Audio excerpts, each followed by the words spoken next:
Bienvenidos y bienvenidas a esta presentación que se centrará en los cambios experimentados en la enseñanza en las ciencias de la salud en los últimos años.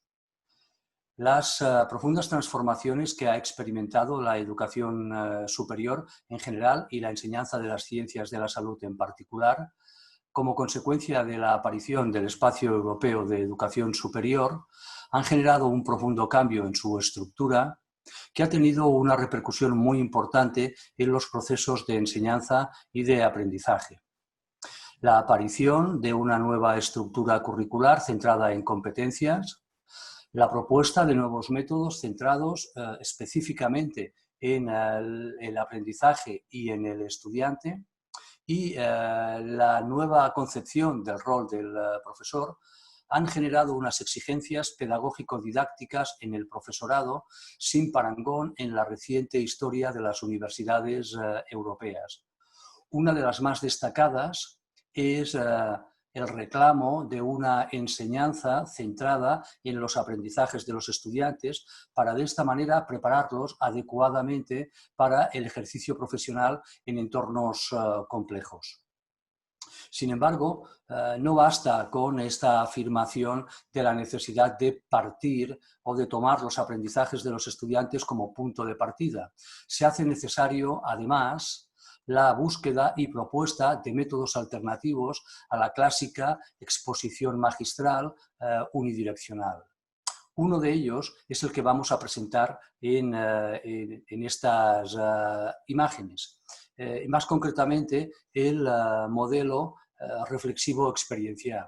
Este modelo que ven en pantalla está avalado por múltiples evidencias que demuestran que cuando los estudiantes universitarios se implican de manera profunda, auténtica y genuina en su propia formación, se producen unos aprendizajes mucho más relevantes, pertinentes y duraderos que cuando esa implicación es mucho más superficial. Por ejemplo, cuando el estudiante tiene un rol pasivo en su propia formación, algo muy frecuente en las actuales estructuras de la enseñanza en las ciencias de la salud.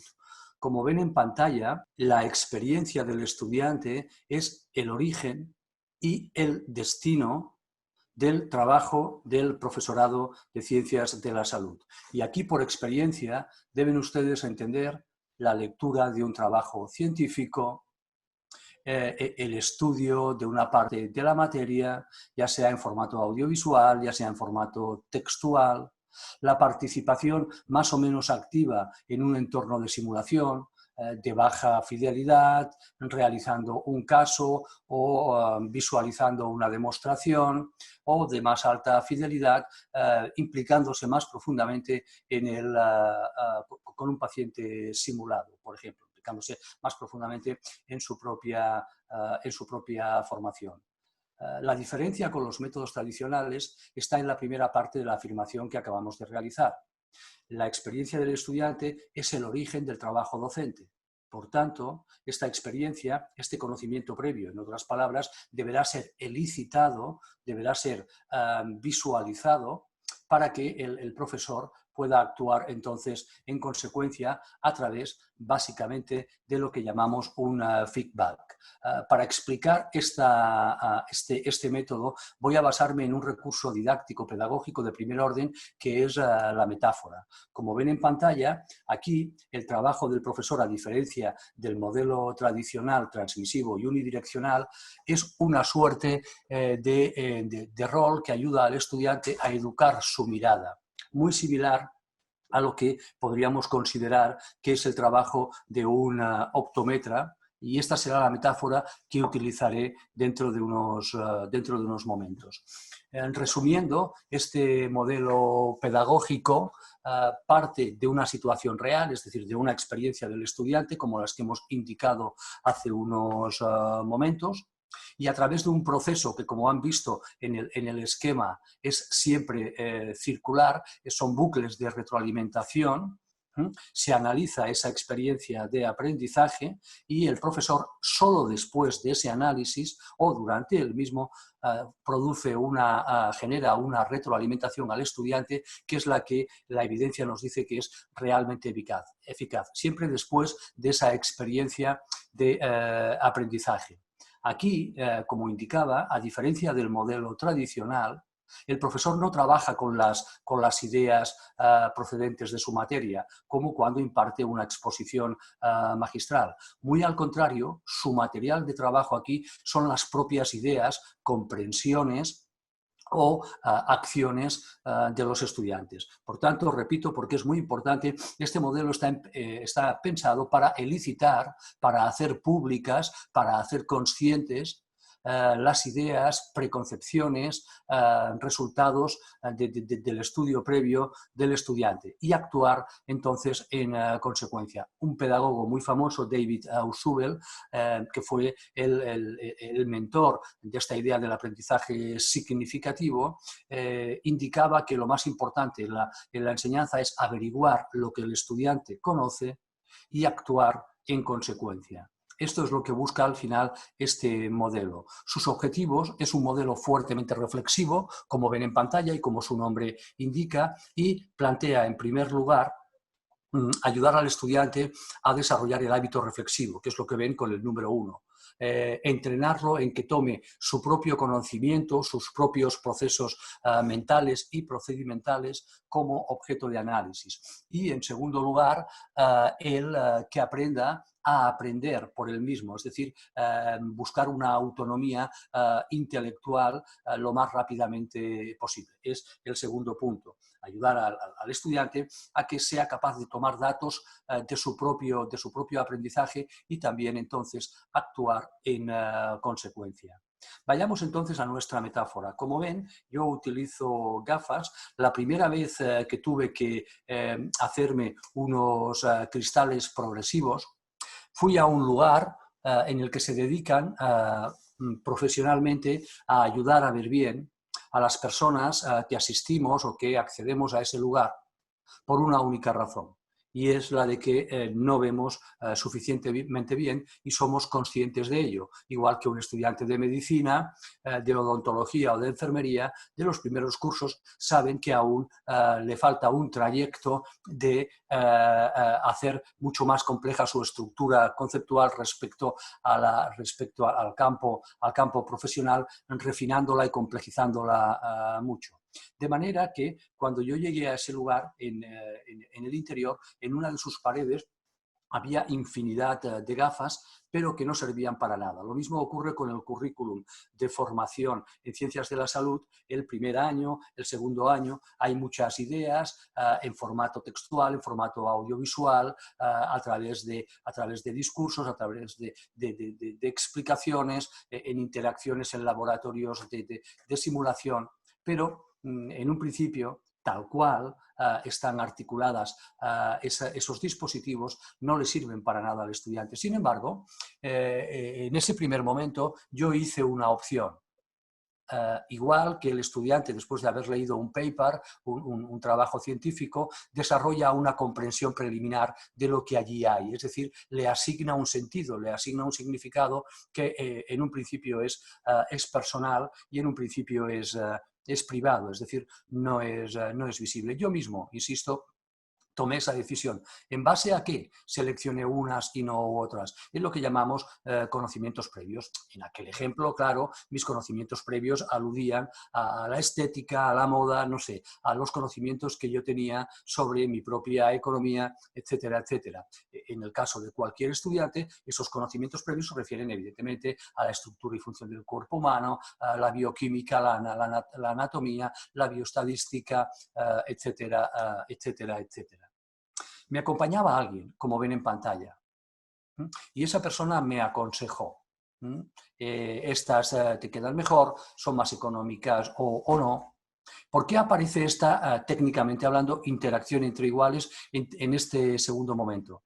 Porque, como David Cole, que fue uno de los proponentes de este modelo de aprendizaje experiencial, ya intuía y después supimos con muchas evidencias, La interacción entre iguales genera un aprendizaje muy relevante. No es extraño que lo que ha permitido el crecimiento de la medicina clínica, además de la medicina basada en la evidencia, haya sido los casos clínicos. El hecho de poder compartir el conocimiento clínico entre determinados profesionales con un cierto nivel de experiencia. Tenemos, insisto, múltiples evidencias que cuando los estudiantes responden un test, después de haber estudiado individualmente en clase, estudian individualmente en clase, responden un test.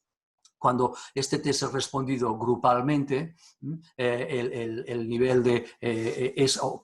lo debaten, imaginen que lo debaten grupalmente, la respuesta que ellos han emitido, y luego vuelven a hacer el test de nuevo individualmente, hay un aumento bastante importante de las respuestas. Vaya, me estoy refiriendo a lo que nuestras madres y abuelas querían indicar cuando afirmaban que 4 ojos pues ven más que 2, ¿cierto?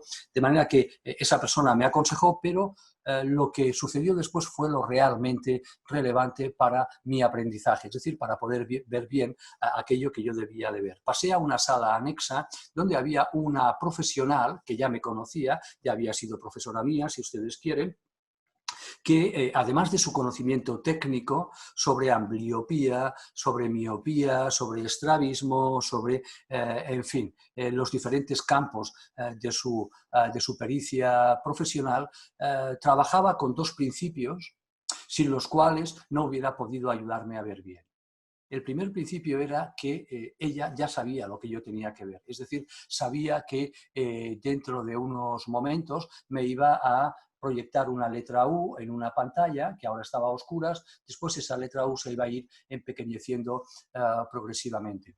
Y en segundo lugar, y más importante, sabía sobre todo que quien debía ver aquello era yo, porque de hecho ella ya lo conocía. Extrapolando el símil o la metáfora al campo académico, los profesores conocen muy bien la materia, pero también deberían estar plenamente convencidos y convencidas de que quien ha de ver o quien ha de comprender la materia es el estudiante. Y por tanto necesitan evidencias que no aparezcan solamente en el examen final, sino que la enseñanza consistirá entonces en hacer explícitas estas evidencias respecto al progreso del estudiante para, con retroalimentaciones entonces inmediatas, ir refinando esas comprensiones, en lo que denominamos una evaluación continuada y una enseñanza mucho más interactiva. Entonces, regresemos a nuestra metáfora. Me senté en un sillón especial, aquella persona me colocó un artefacto especial y empezó a lo que denominamos a enseñar preguntando. Iluminó la pantalla y me preguntó: convendrán ustedes conmigo, espero, que si nos retrotraemos al momento en que a mí en que necesité ir a ese lugar, la razón que exigía que yo fuera a ese lugar era que no veía bien. Lo recuerdo porque convendrán entonces conmigo que es plausible pensar que la respuesta que yo diese a esa pregunta no fuese una U. En mi caso le dije C. Claro, aquí aparece entonces el momento clave en la relación pedagógica, en este caso en la relación profesional-usuario. Por supuesto, sería ilógico pensar que esa persona me recriminó, que esa persona utilizó la ironía para, en fin, como burlarse de mi nivel de vista. En este contexto parece absurdo. Sin embargo, tenemos también evidencias de que con cierta frecuencia todavía sucede eso en las aulas de la enseñanza en las ciencias de la salud. ¿Qué hubiera ocurrido en este supuesto? Obviamente, el usuario, que era yo, me hubiera levantado y me hubiera marchado de ese lugar, no solamente por un reproche moral, sino porque esa persona hubiera demostrado una incompetencia técnica, puesto que no hubiera entendido que una respuesta de ese tipo como la que yo di es natural, es propia de alguien que no ve bien. De manera que, evidentemente, nada de eso sucedió y cuando yo le di la respuesta que le di, lo que ella hizo fue ofrecerme ayuda, es decir, me dio algo, manipuló los cristales cambiando dioptrías, ángulos, tamaños, niveles de refracción, etcétera, etcétera. Y de nuevo volvió a preguntarme. Y fíjense, yo mismo, el estudiante mismo, sin ninguna ayuda adicional, mediante procesos de percepción que hoy conocemos bien, que son paralelos a los de concepción. Hasta hace 40 años las estudiábamos de manera separada, hoy las estudiamos conjuntamente. Yo mismo me dije internamente, mediante un proceso de autorreflexión, ¿verdad? Vaya, si la solución de continuidad no está en un lado de esa elipse que estoy viendo, sino que aparece en su lado, en su parte superior. Le dije.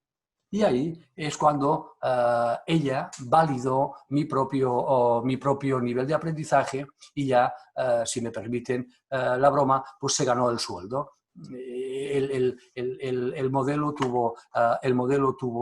tuvo éxito. Después, vean el siguiente paso, en una conversación más tranquila me explicó por qué en mi caso había podido dar una respuesta adecuada, qué había pasado con mi proceso visual.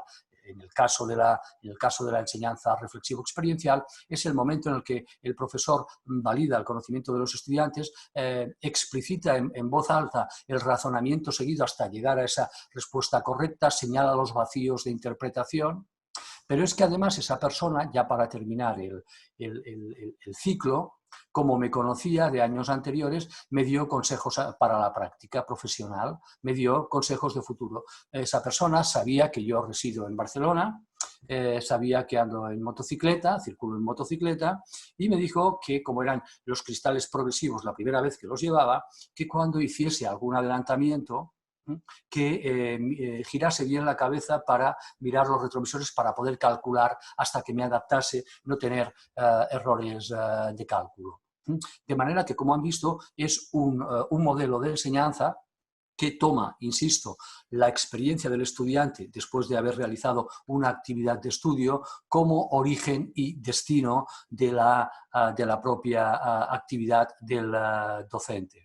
A modo de síntesis, como han visto en pantalla, vamos a presentarles una idea de otro de los padres, un educador muy importante norteamericano, John Dewey, que indicaba lo que ven en pantalla. Ninguna idea puede ser transmitida como tal, es decir, lo que hacen los profesores en el aula muchas veces es transmitir el resultado de sus procesos de reflexión. Mucho menos eficaz que ayudar al estudiante a que desarrolle sus propios procesos de reflexión, que son el origen de lo que John Dewey denominaba idea, concepto. Es un proceso personal. Nadie puede sustituir al estudiante en ese proceso. Y lo que hace este modelo es darle el protagonismo. Por tanto, el aprendizaje solo aparece, solo emerge, solo fluye como resultado de experiencias personales. Y es en lo que se centra este modelo. Al final, los estudiantes tienen que ver por sí mismos, por ellas mismas, los conceptos, las nociones que les van a habilitar para el ejercicio de su práctica profesional. Y nadie más puede verlos por ella o por ellos mismos. Y tampoco lo van a ver porque sencillamente les den una clase, como ya tenemos múltiples evidencias. Sin embargo, la manera correcta y adecuada de decirlo puede ayudar a que vean adecuadamente, de manera apropiada, aquello que tengan que ver. ¿Cuál es esa manera? Ya la hemos visto de una manera, perdón, de un modo bastante genérico, y en una próxima presentación concretaremos algunos detalles de este enfoque reflexivo experiencial. Muchas gracias.